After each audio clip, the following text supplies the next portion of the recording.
Abdullah bin Mas'ud radhiyallahu anhu berkata, saya bertanya kepada Rasulullah sallallahu alaihi wasallam, apakah dosa yang terbesar di sisi Allah? Nabi sallallahu alaihi wasallam menjawab, jika Anda menyekutukan Allah padahal Dialah yang menjadikan Anda.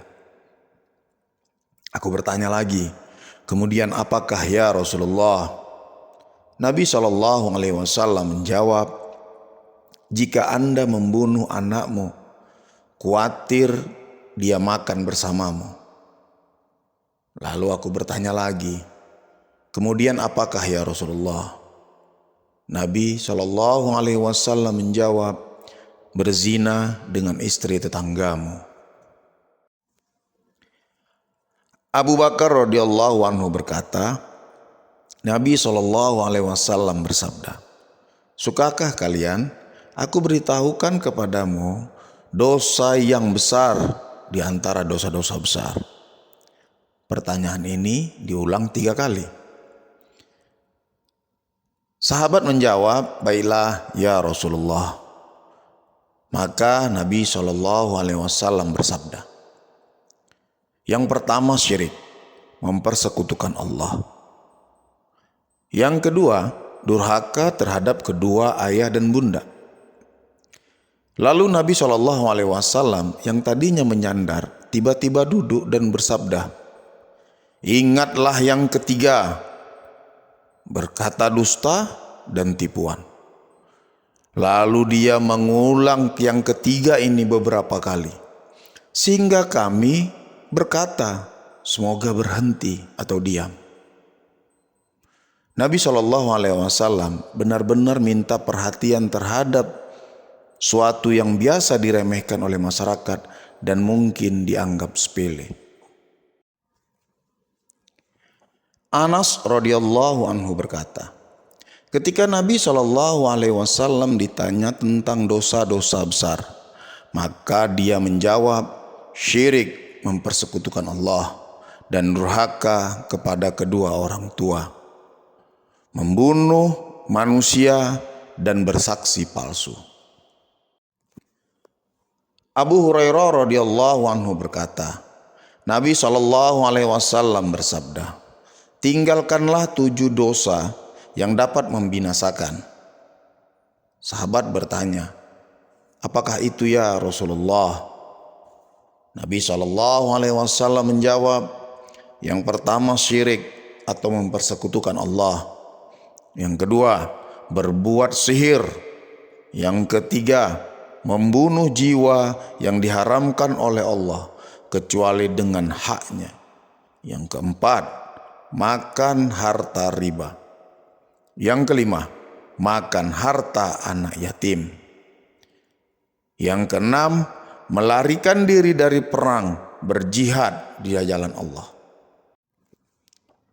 Yang ketujuh, menuduh seorang wanita mukmin yang sopan bahwa dia telah berzina.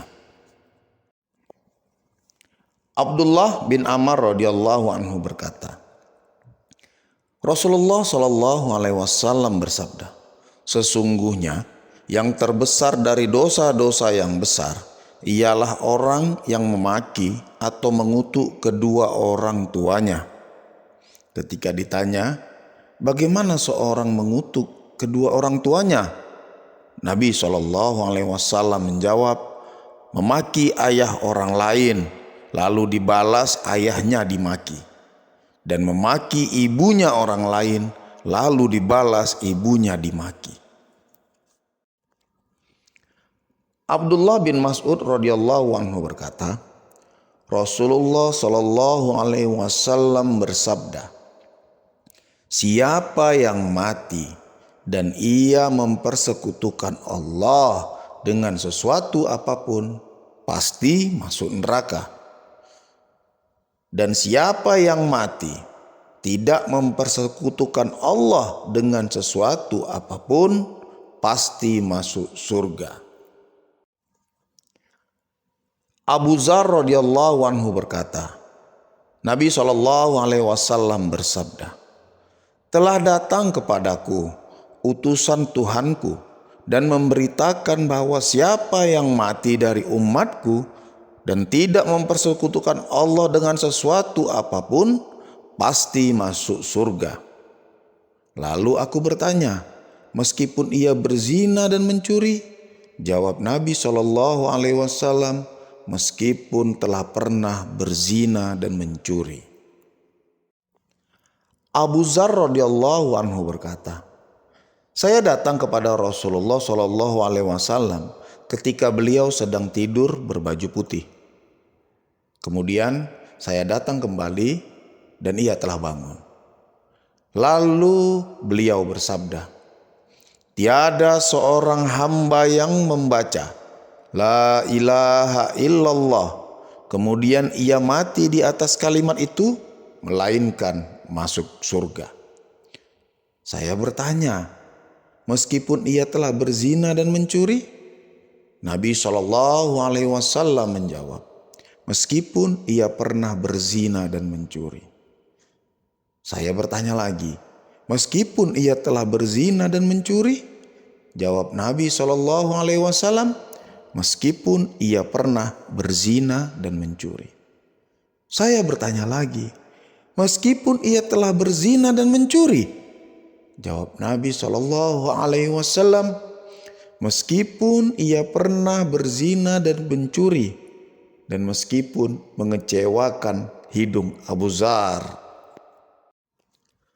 Al-Miqdad bin Al-Aswad radhiyallahu anhu bertanya kepada Nabi SAW, bagaimana pendapatmu jika aku berhadapan dengan orang kafir berperang, lalu ia memukul tanganku dengan pedangnya hingga tanganku patah. Lalu ia berlari, berlindung di belakang pohon dan berkata, aku Islam kepada Allah. Apakah boleh saya bunuh, ya Rasulullah? Nabi SAW menjawab, jangan Anda bunuh. Al-Miqdad berkata, ya Rasulullah, beliau telah memutuskan tanganku, kemudian menyatakan Islam. Nabi SAW bersabda, jangan Anda bunuh, maka jika Anda membunuhnya, maka ia akan menduduki kedudukanmu sebelum membunuhnya, dan Anda akan menduduki kedudukannya sebelum ia menyatakan kalimat yang diucapkannya itu. Usamah bin Zaid radhiyallahu anhu berkata, Rasulullah SAW mengutus kami ke daerah Al-Khuraqah. Maka kami segera menyerbu suku Daurah itu di pagi hari, sehingga mengalahkan mereka. Kemudian aku dengan seorang sahabat Ansor mengejar seorang dari mereka. Dan ketika telah kami kepung, tiba-tiba ia berkata, La ilaha illallah. Maka kawanku Al-Ansori itu menghentikan pedangnya, dan aku langsung menikamnya dengan tombakku hingga mati. Dan ketika kita pulang kembali ke Madinah, berita itu telah sampai kepada Nabi SAW. Sehingga Nabi SAW langsung bertanya kepadaku, ya Usamah, apakah Anda membunuhnya sesudah ia berkata La ilaha illallah? Jawabku, dia hanya akan menyelamatkan diri. Maka Nabi SAW mengulang-ulang tegurannya, sehingga aku sangat menyesal dan menginginkan andaikan aku belum Islam sebelum aku membunuhnya. Usamah merasa jika ia belum masuk Islam dan membunuhnya, maka dosanya bisa ditebusnya dan dihapus ketika dia masuk Islam. Abdullah bin Umar radhiyallahu anhu berkata, Rasulullah SAW bersabda, siapa yang menyerang kami dengan senjata, maka ia bukan dari umatku. Abu Musa radhiyallahu anhu berkata, Rasulullah SAW bersabda, siapa yang menyerang kami dengan senjata, maka bukan dari umatku.